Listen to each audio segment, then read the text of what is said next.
This is the award-winning Lee Pitts Live. The award-winning Lee Pitts Live is brought to you by Hodges University.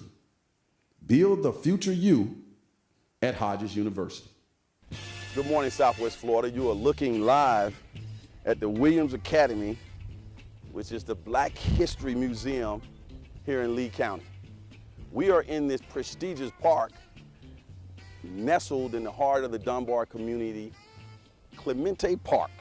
Lee Pitts Live will be here for the next 4 weeks, celebrating Black history and interviewing numerous people in that particular chair. You're gonna see a lot of special people coming out here in the heart of the city of Fort Myers. Today's guest lineup will be the chairman of the board for the Lee County Black History Society, the distinguished Jarrett Eady, a man of Alpha Phi Alpha fraternity, and of course, Phi Beta Sigma is always welcoming Alphas to the show.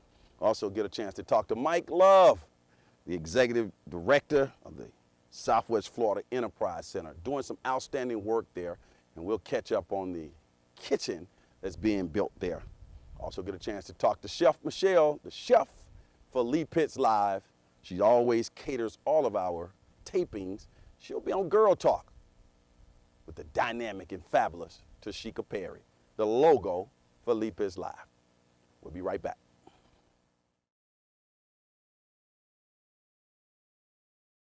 Welcome back, Southwest Florida. We're so thrilled that you stayed with us this morning, and I think you're going to be thrilled as well. Of course, Lee Pitts Live brings you unique perspective of Southwest Florida, and there's nothing more unique than the Lee County Black History Society, and of course, the Black History Museum known as the Williams Academy. We have here the chairman of the board, Jarrett Eady. Let's bump you in. Good to see you, Lee. Good to see you as always, Jarrett. Let me pontificate and tell you, one, that I'm so proud of what the Black History Museum has been able to accomplish under your leadership, and your staff has just done an outstanding job in welcoming us here today. You guys have rolled out the red carpet as usual, so this is one of our favorite places to visit. We're glad to have you, as always. Okay. Jarrett, go ahead and shout out some key people that work very hard to make this museum the success that it is. Well, it's important to note that our society is operated mainly through the labor of volunteers. We have an excellent board of directors. My vice chair, co-chair, Mr. Charles Barnes, is matchless in making sure our facilities and properties are up to par. Also, we have Ms. Betty Adams, who's our administrative consultant, who really is the glue that keeps us all together, in addition to our board of directors. So now, we have a great staff. Right. Describe where we are right now. We're outside of the Williams Academy, and also mention there's something that's happening here in this park going on right now as we tape this show. Right. Well, right now we're in the beautiful Roberto Clemente Park, and we're so lucky here in the city of Fort Myers and the Dunbar community specifically to have the city invest a lot of time and a lot of resources in this park. So we're in the midst of our holiday in the park season. Our wonderful Christmas tree is up, and we hope the residents of the community are enjoying the holiday spirit that we've tried to invigorate right here in this park. Now, a couple of days before this, some activity happened as it relates to Holiday in the Park. Yes, sir. Enunciate. Oh, yeah, so we just recently had our inaugural, second time doing it, tree lighting ceremony. So we're happy to have officials from the city as well as our organization and the community at large stop by and see this wonderful tree and this great decorations that surround us here in Clemente Park. And then for the duration of this week, we will have several events that will be geared toward family and children. So we encourage all the community to stop by Clemente Park, not just to look at the decorations, but also partake in some of the activities that we have planned. And we have your website on the screen. People can always go there for more information. Williams Academy Black History Museum, right behind us, this fabulous museum. What's the genesis of it? Sure. This wonderful structure that we have here was named after Mr. J.S. Williams, who was the superintendent of the colored schools, once the school district of Lee County first built schools for African American children back in the early part of our existence here in this community. This building here was salvaged and saved under the leadership of Ms. Janice Cass, and it became a museum that we see here in Clemente Park. So we're so very honored to have this structure here, and its ethereal presence in our community is matchless. And we see ourselves as the custodians of the legacy of those who walk these halls. And it is our due diligence and our duty to make sure that this edifice continues in the fashion that it was meant to be created. What are some things you have in store with Williams Academy in the future? Sure. Our ultimate goal is to become a nationally accredited museum. So toward that goal, we have consultants come in and look at how we do our archives, our collections. We're making sure that we not only have the museum available for tours, but that we digitize a lot of our available artifacts. And we have this great three-dimensional virtual tour on our website that gives patrons an opportunity to peruse some of our offerings before they make the trip down to 1936 Henderson Avenue. Now, when you become a nationally accredited museum, what does that mean to the museum and to our community here nestled in the heart of the city of Fort Myers in Dunbar? Well, it says that our operations, our archives, our exhibits are at the standard of national prominence, that we store and collect the things of nature to make sure that they are preserved for historical integrity, and that our governance is in order with best practices across the museum community. Now, we're approaching Black History Month in January. You guys are always at the forefront of Black History Month events here in the Lee County area, and you draw people from all over Southwest Florida. Kind of lay out Black History programming for us. We're very excited about Black History Month this year. We are starting with our prayer breakfast right out here in the beautiful Clemente Park. That is our way the first Saturday in February to give honor and homage back to the community and be thankful for what we have here. And it's a rededication ceremony. We will end the month with our Legends Gala. And our Legends Gala is our premier event that gives us an opportunity to shine a great spotlight on the contributions of individuals in this community. We initially started the program, we honored Dr. Veronica Shoemaker, Dr. Ann Knight, and Mrs. Melvin Morgan. So since then, we've had the great task of honoring groups of people. We honored the students and the teachers who led the desegregation effort here in Southwest Florida, in addition to those great people that I mentioned earlier who started the Lee County Black History Society and the museum. So this year's epicenter and focus is on something that we both have in common. Our local fraternities and sororities, since they're starting here locally in Southwest Florida, have been on the cutting edge of providing service, providing mentorship. So we see it not robbery to say thank you for what they do, not just on a national standpoint, but here locally in Fort Myers, Southwest Florida. That's great. Phi Beta Sigma, founded in 1914, my fraternity.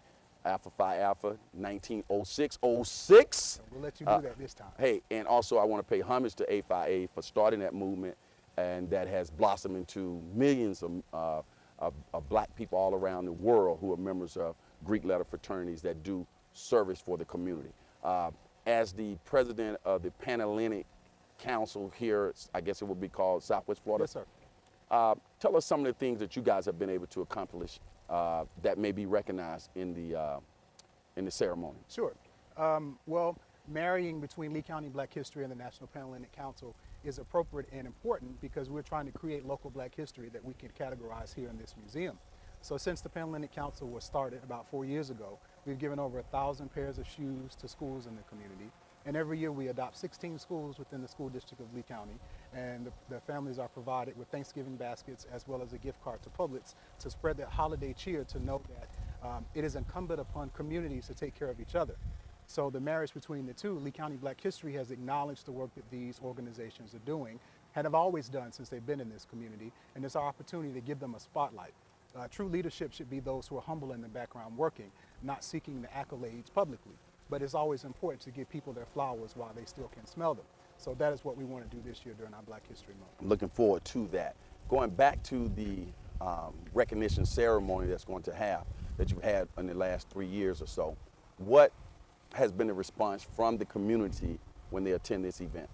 Well, Lee County Black History Society always endeavors to provide above par service with a level of class and distinguished that is noteworthy and laudable here in our community. So we have a very formal gala. Our attendees will be treated to a sit-down dinner as well as performances. And last year we added a new element. There was a documentary that we premiered telling the story of the Lee County Black History Society. So it is our goal this year to also have that level of acknowledgement for our Divine Nine National Pan-Hellenic of Southwest Florida community. Okay. The library here has an archive. I think you guys are very excited about your archive. What is there in your archives?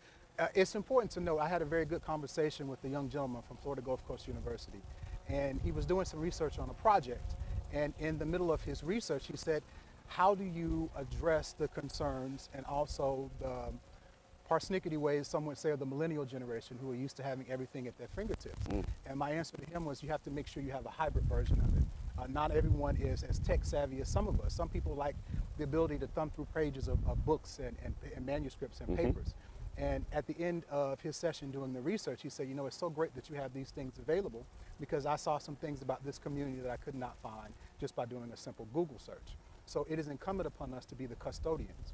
the gatekeepers and also the manufacturers of our archives and our collections. And I say manufacturers, I mean to make it available and to produce things. So we have taken a great leap of faith in organizing our archives. And the next leap is to have those things digitized so that scholars or just curious history seekers can know the unique, wonderful story that is, one, the Dunbar community, two, the city of Fort Myers proper, and also the Southwest Florida community in general. Who are some of the people or organizations that have come to visit the museum and certainly should put this on their list of things to do to bring out groups and so on? Sure. Well, every year when the Dunbar alumni come back to have their wonderful reunion, we have a special tribute to the class that's celebrating their 50th commencement from that wonderful hall that is known as Dunbar High School. So we have great partnerships with that group. I mentioned the MPHC community. Several of the fraternities and sororities come out and support and conduct their chapter meetings here on our buildings and ground. The city of Fort Myers, I'd be remiss if I did not give a level of gratitude and thanks to the city of Fort Myers for their great partnership. There's not been one thing that we've asked the city to help us with this park, as well as the museum, that they did not step up to the plate and go above and beyond to make sure that this museum and this park is truly the cultural epicenter of the city of Fort Myers. Big shout out to our sitting mayor, Randy Henderson, city councilwoman, Theresa Watkins Brown, Johnny Streets, and a list of others, but make sure I get them in. Final question before we get you out of here. 5 years from now, when Lee Pitts Live comes out here, or when we do stories on the Black History Museum, what can we expect? Well, you can expect lots of children. It's important that the youth understand that their legacy and heritage gives them the amount of confidence that is appropriate to make it in today's society. If someone understands their background, their story, then they know they are part of the story, that you're not a footnote. Black History Month does not exist in isolation. The story of African American contributions in this country and in this city is the story of America. So although at one point the words "we the people" when the framers of our founding documents did not cover all of us, at this point now we have to say, as Dr. King once said, we cash in our promissory note, and our promissory note that we the people includes us, and we are part of that story.